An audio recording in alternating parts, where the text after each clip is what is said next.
লেলা মজনু, শাহজাহান, মুমতাজ এরকম প্রেমের কাহিনীর হাজারো উদাহরণ ইতিহাসে অমর হয়ে আছে। প্রেমের জন্য কেউ ছেড়েছে রাজমহল, কেউ গড়েছে তাজমহল। এবার প্রেমের টানে একেবারে বাংলাদেশে এসে 2 বছর কারাভোগ করল কলকাতার তরুণী প্রিয়াঙ্কা। প্রেমের টানে দুদেশের কাঁটাতারের বেড়ার বাধা কি টপকে অবৈধ পথে বাংলাদেশে ঢুকেছিল হাওড়ার মেয়ে প্রিয়াঙ্কা নস্কর।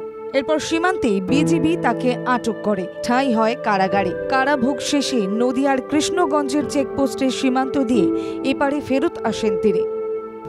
আমার মতো ভুল কোনো মেয়েরা ঘরে ঘরে না করে, ভুল করার আগে যেন 10 বার ভারতীয় সীমান্ত পেরিয়ে বাংলাদেশে প্রবেশ করার চেষ্টা করেন 2022 সালের 3রা অক্টোবর। তবে ফের দেশের মাটিতে ফিরে এসে কান্নায় ভেঙে পড়েন ওই তরুণী। প্রিয়াঙ্কা বলেন সে ভুল করেছে। প্রেম করে বাংলাদেশে যে ছেলের কাছে আসতে গিয়ে ধরা পড়ে, কারাগারে যাওয়ার পর সে কোনোদিনও তার খোঁজ পর্যন্ত নেয়নি, তাকে ভুলে গেছে। জীবন থেকে 2 বছর ঝরে গেল। তার মতো এই ভুল যেন কোনো মেয়ে আর ভবিষ্যতে না করেন, সেই আর্জিও জানিয়েছেন তিনি। নদিয়া থেকে মাধব দেবনাথের রিপোর্ট, বাংলা জাগো।